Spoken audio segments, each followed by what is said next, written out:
Shalom Aleichem, paz seja convosco. Hoje irei trazer o comentário da Parashá Shlach Lecha, cuja tradução é Envie para ti. Números 13, 1 até capítulo 15, versículo 41. A primeira parte dessa porção fala sobre os espias, sua missão e sobre o relatório deles para o povo de Israel, ao retornarem da terra prometida. No capítulo 14, vemos o povo decepcionado por causa do relatório negativo que os espias trouxeram sobre aquela terra e os povos que nela habitavam.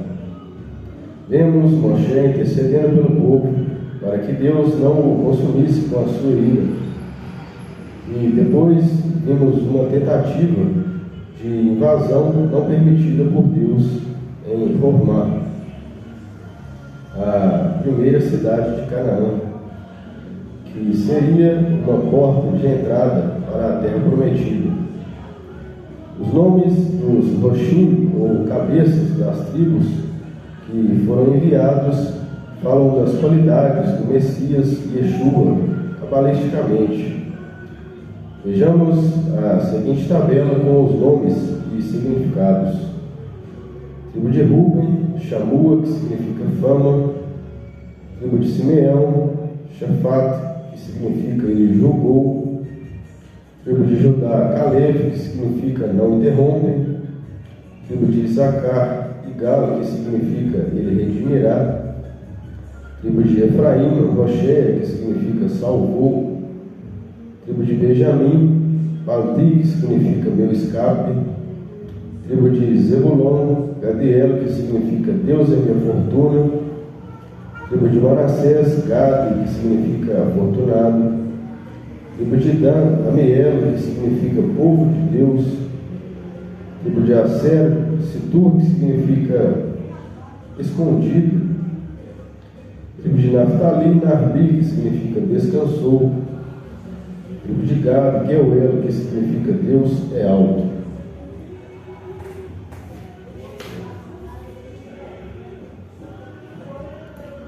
Todos os espias murmuraram, menos Caleb e Josué, os remanescentes que Deus preservou. Caleb era descendente da tribo de Judá, a mesma tribo da qual o cetro jamais se arredaria, da qual veio o grande rei Davi, o sábio Salomão, e muitos outros grandes homens, entre os quais o maior deles é o nosso Redentor Yeshua. O Rabino Rabá, em nome do Rabino Yohanan, disse: aquela noite era a noite do dia 9 do mês de Av. E Deus falou assim aos filhos de Israel: vocês choram essa noite sem motivo, porém eu marcarei como noite de choro e com motivo para vossas gerações. Nessa mesma data, muitos séculos depois, foram destruídos os 2 templos de Jerusalém e outros acontecimentos tristes pelos quais os judeus choram até hoje.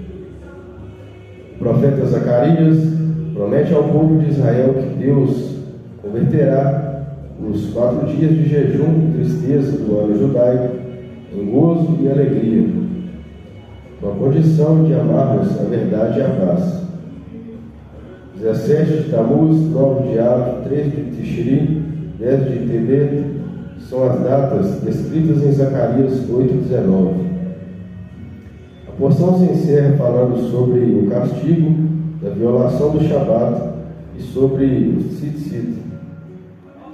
A rigidez da Torá servia para que o povo permanecesse em um estado de pureza e santidade, pois do meio daquele povo sairia o Messias. As maldições da Torá foram removidas com ele quando ele se fez maldito em nosso lugar ao ser crucificado. E agora, cumprir a Torá é uma questão de submissão espontânea a Deus, e não uma imposição. Isso não significa que não haja danos e consequências para quem conhece e transgride as leis da Torá.